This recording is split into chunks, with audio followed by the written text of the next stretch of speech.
Welcome to e-Educational Dispensary. Press the bell icon to never miss any updates. औज़ुबिल्लाहिमिनश्शैतानिर्रजीम बिस्मिल्लाहिर्रहमानिर्रहीम रब्बिश्रह ली सदरी वयस्सिर ली अमरी वहलुल उक़दतम मिन लिसानी यफ़क़हू क़ौली. Dear students, today this is our grammar part, change the voice. ये हमने कोशिश की है कि महाराष्ट्र स्टेट बोर्ड के 9th क्लास का जो सिलेबस है उसमें हत्तुल इम्कान चेंज वॉइस को कवर किया जाए. इसके क्योंकि लंबा पोर्शन हो जाता इसलिए हमने 2 पार्ट बनाए हैं ताकि ग्रामर को आप अच्छे तरह से चेंज द वॉइस के ग्रामर को आप अच्छी तरह से समझ सकें. इसलिए ये दोनों पार्ट को पहले देख के ग्रामर को समझें, उसके बाद एक प्रैक्टिस का सवाल दिया जाएगा और उसके बाद थर्ड पार्ट जो होगा वो प्रैक्टिस टेस्ट होगा जो कि आपके सिलेबस से रहेगा. If you see all the sentences are either in active voice or in passive voice. If the sentence is related to subject, then it is in active voice, and if sentence is related to object, then it is in passive voice. In this exercise, which is called the question change the voice, we will solve and know the formula to change the voice from active voice to passive voice. Each and every example or question we will see all are in active voice, and we have to change the sentence in passive voice. The basic rules to change the sentence from active voice to passive voice. There are 3 basic rules. Number 1 is subject is changed to object and object is changed to subject. So in each and every sentence, we have to find what is the subject and what is the object. Her sentence में हम देखेंगे कि या तो वो active voice होगा या तो पैसिव वॉइस होगा. अगर सेंटेंस हमारा सब्जेक्ट रिलेटेड है तो हम समझेंगे कि ये सेंटेंस हमारा एक्टिव वॉइस में है, और अगर सेंटेंस ऑब्जेक्ट रिलेटेड है तो ये पैसिव वॉइस में है. जो इम्तिहान में सवालात या चेंज द वॉइस के सवालात कि प्रैक्टिस फॉर्मूला तरीका अभी हम सीखने वाले हैं, वो चेंज द वॉइस का change from active voice to passive voice 3 फॉर्मूले होते हैं. Number 1 is subject is change to object and object is change to subject. यानी हम सब जो हमको सेंटेंस दिया जाएगा we have to select choose what is the subject and what is the object. दूसरा फॉर्मूला है am, is, are, was, were, has, have, had, and shall, etc. is used before V3. V3 यानी verb का third form. V3 is third form of verb. तो हमें उस sentence में verb को भी पहचानना होगा और वर्ब के थर्ड फॉर्म को भी हमें समझना होगा. Formula number 3, by is used before object. यानी सब्जेक्ट को जब हम ऑब्जेक्ट बना देंगे और ऑब्जेक्ट को सब्जेक्ट बना देंगे तो जो सब्जेक्ट हमारा ऑब्जेक्ट बन जाएगा तो वहां पर ऑब्जेक्ट से पहले हम बाई का इस्तेमाल करेंगे. ये 3 फॉर्मूला बेसिक हमको याद रखने हैं.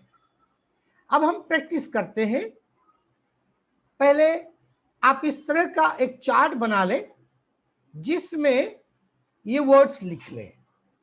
बहुत बेहतर होगा अगर आप वीडियो को पॉज कर करके आहिस्ते आहिस्ते एक एक चीज को देखें, लिखें, समझें. इस तरीके से अगर करेंगे, जिस तरह से मैथमेटिक्स के फॉर्मूले होते हैं, और उस फॉर्मूले को अगर हमने समझ लिया तो किसी भी उस तरह क्वेश्चन को उस फॉर्मूले में डाल हम रख करके हम सॉल्व कर सकते हैं। इसी तरह से चेंज द वॉइस का भी यहाँ ग्रामर का फॉर्मूला है।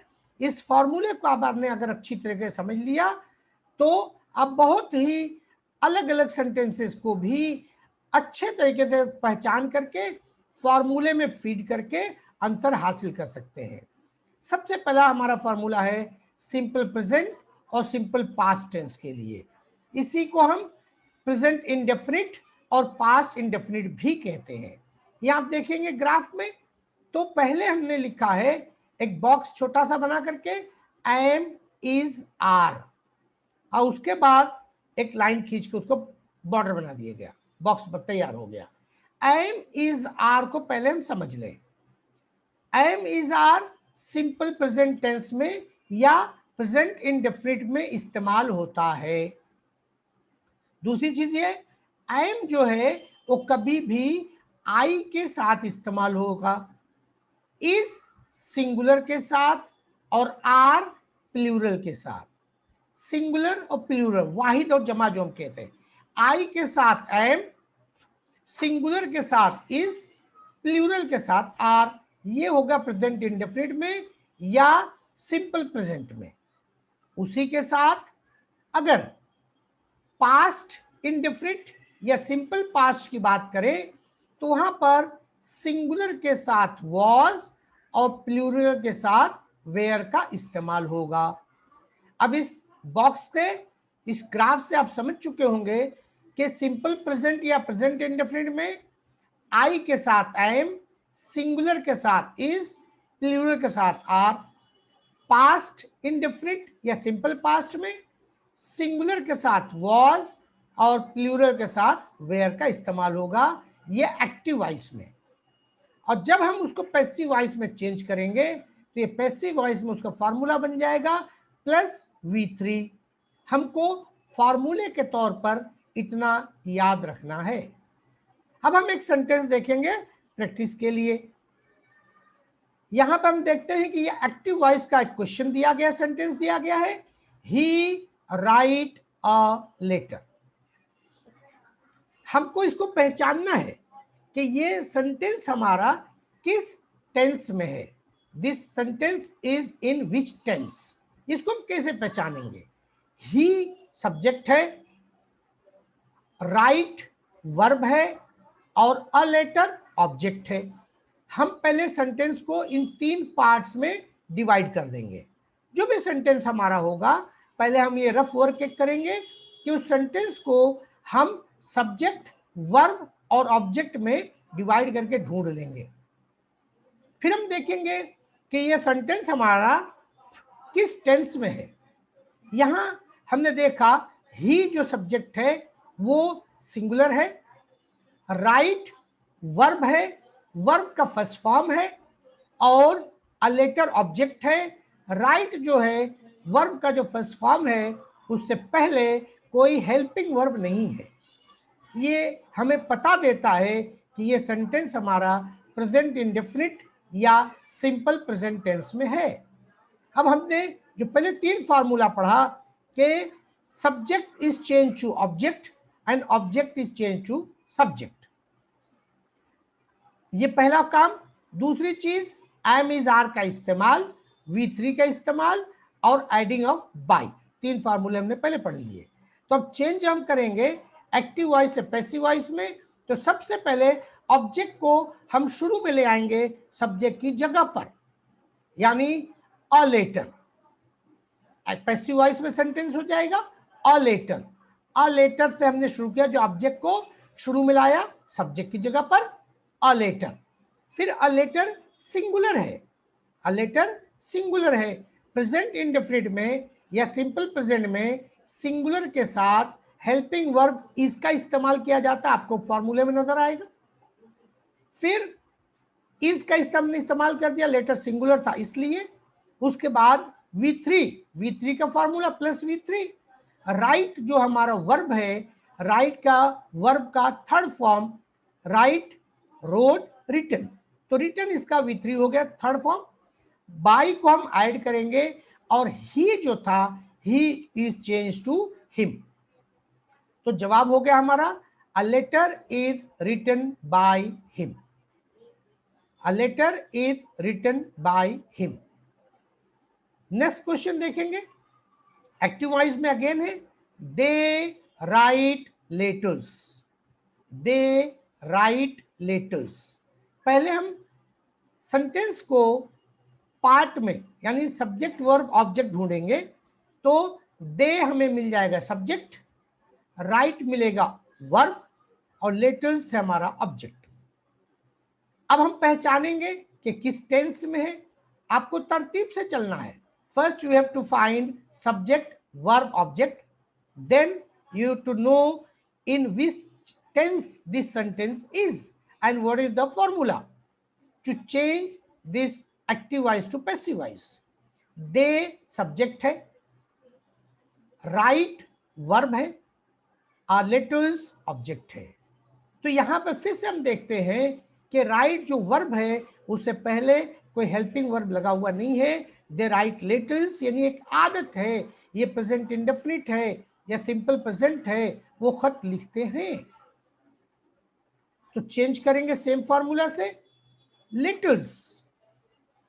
लेटर्स, अब लेटर्स हम देखते हैं, लेटर्स प्लूरल है, जमा है, लेटर्स एस लगाओ, प्लूरल है। तो प्लूरल जब होगा प्रेजेंट इंडेफिनिट में तो वहां पर आर का इजाफा किया, आर का इस्तेमाल किया जाएगा।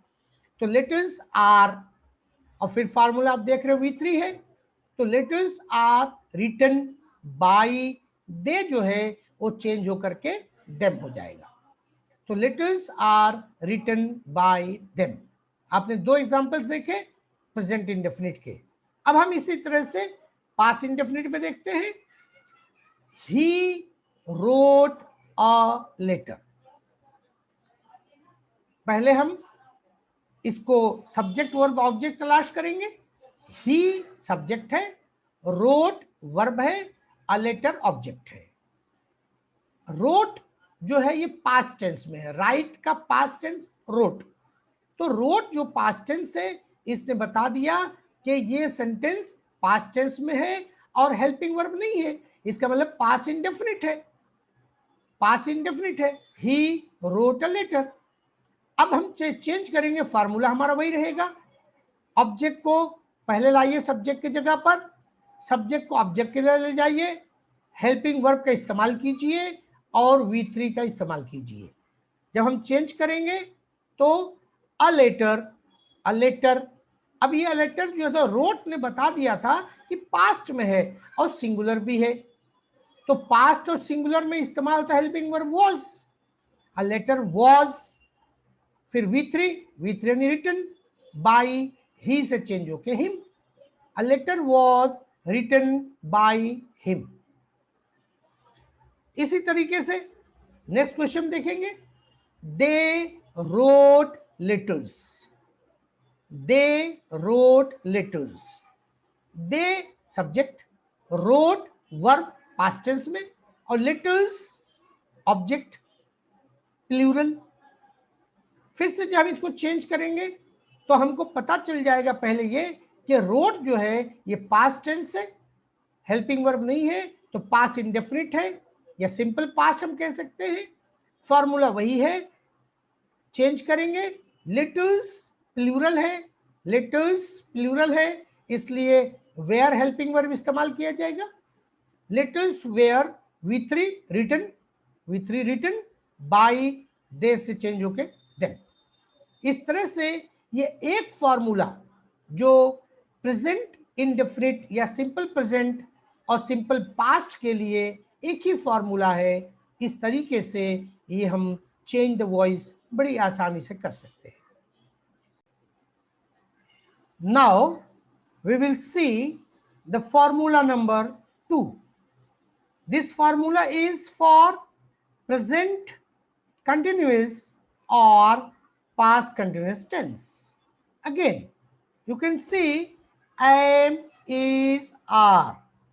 These helping verbs are used I के साथ am, सिंगुलर के साथ इज और प्लूरल में आर, जबकि पास्ट कंटिन्यूअस में पहले फार्मूले की तरह से ही सिंगुलर के साथ was और प्लूरल के साथ were। और जब हम एक्टिव से पैसिव वॉइस में चेंज करेंगे तो फॉर्मूला हो गया plus being plus V3। Question देखेंगे for practice. He is writing a letter. सबसे पहले हम देखेंगे कि इस सेंटेंस में सब्जेक्ट वर्ब ऑब्जेक्ट क्या है, फिर ये सेंटेंस किस टेंस में है, फिर क्या फॉर्मूला है चेंज करने का। तो सबसे पहले he is subject, writing is verb, a letter is object. Writing में वर्ब जो राइट था उसके साथ आईएनजी का इस्तेमाल हो गया, it means it is continuous tense. Is का इस्तेमाल है हेल्पिंग वर्ब के तौर पर, तो इज जो है वो प्रेजेंट में आता है, इसलिए इज राइटिंग ने बता दिया कि ये सेंटेंस जो है हमारा प्रेजेंट कंटिन्यूअस टेंस में है। अब प्रेजेंट कंटिन्यूअस टेंस में जब सब हमारा एक्टिव वॉइस होता है तो पैसिव वॉइस करने के लिए वो जो 3 फॉर्मूले हमने पहले बताए उसी को ध्यान में रखते हुए यहाँ पर पैसिव वॉइस में प्लस बीइंग प्लस V3 भी इजाफा किया जाएगा। जैसे एग्जाम दे आप आंसर देखें, अ लेटर ऑब्जेक्ट जो था वो सब्जेक्ट की जगह पे आ गया।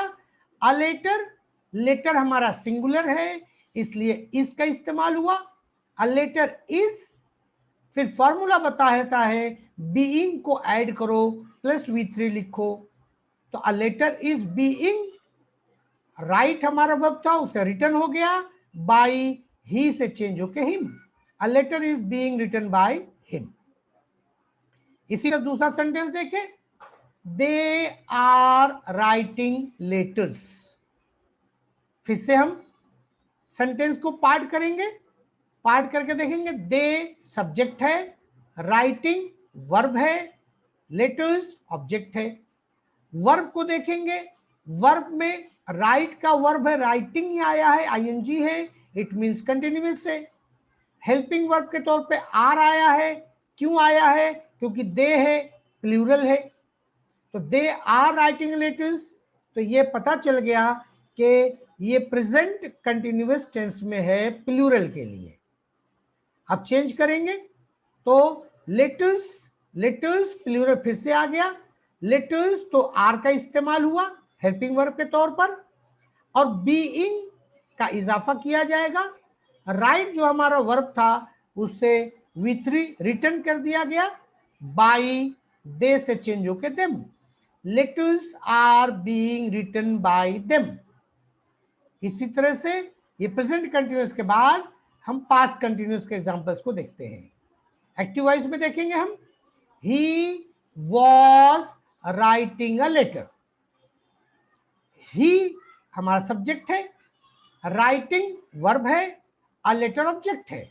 राइटिंग अगेन वर्ब में आईएनजी लगा हुआ है तो ये कंटिन्यूअस हो गया, और वॉज है तो वॉज सिंगुलर के साथ पास्ट में वॉज आता है। आप फॉर्मूले में चार्ट में देख सकते हैं, he was writing a letter, इसका मतलब ये हुआ कि ये सेंटेंस पास्ट कंटिन्यूअस टेंस में है सिंगुलर के लिए। जब हम इसको चेंज करेंगे पैसिव वॉइस में अ लेटर से शुरू करेंगे। अ लेटर, अ लेटर हमारा सिंगुलर है अगेन, तो हम वॉज का इस्तेमाल करेंगे। अ लेटर वॉज, बीइंग का इजाफा करेंगे, फॉर्मूला बता रहा हमको, और V3 कर देंगे रिटन बाय ही से him. A letter was being written by him. Next question देखेंगे, they were writing letters. They were writing letters, तो फिर से हम इसको पार्ट करके देखेंगे। They subject, writing verb, letters object. Writing जो वर्ब है उसमें फिर हम देखेंगे राइट के साथ आईएनजी लगा हुआ, writing it means continuous. Were लगा हुआ है इसका मतलब पास्ट, तो दे पास्ट में और वो भी प्लूरल में। तो दे वे राइटिंग लेटर्स यानी पास्ट कंटिन्यूअस टेंस। फॉर्मूले में हम देखेंगे कि एक्टिव वॉइस से पैसिव वॉइस कैसे बनेगा। लेटर्स फिर से हम देखें प्लूरल है, letters were being written by them. इस तरीके से हम एक एक एक्टिव वॉइस से पैसिव वॉइस में प्रेजेंट इंडेफिनिट, पास्ट इंडेफिनिट, फिर प्रेजेंट कंटिन्यूअस और पास्ट कंटिन्यूअस को, ये दो फार्मूले हमने बताए। नाउ फार्मूला नंबर 3, प्रेजेंट और पास्ट परफेक्ट। उसी तरह से has, have, with the singular we have to use has, and with the plural we have to use have in present perfect tense. And in past perfect, had means with the singular as well as with the plural you have to use had in past perfect tense in active voice. And in passive voice, plus been plus V3. Rest formula is the same. See, for example, he has written a letter. He has written a letter. पहले इसको हम part करेंगे। he subject, written verb, a letter object. Verb जो है वह actual verb है right, लेकिन यहां पर वर्ब यूज हुआ written, it means it is perfect. और हैज के साथ हैज यानी present perfect, has present perfect singular के लिए यूज होता है। तो ये जो सेंटेंस है he has written a letter, ये प्रेजेंट परफेक्ट का है सिंगुलर के लिए। अब इसको हम पैसिव वॉइस में चेंज करेंगे, same formula. A letter again it is singular, a letter has singular है इसलिए has plus been plus V3 written. The letter has been written by he से him, a letter has been written by him. Next example, they have written letters.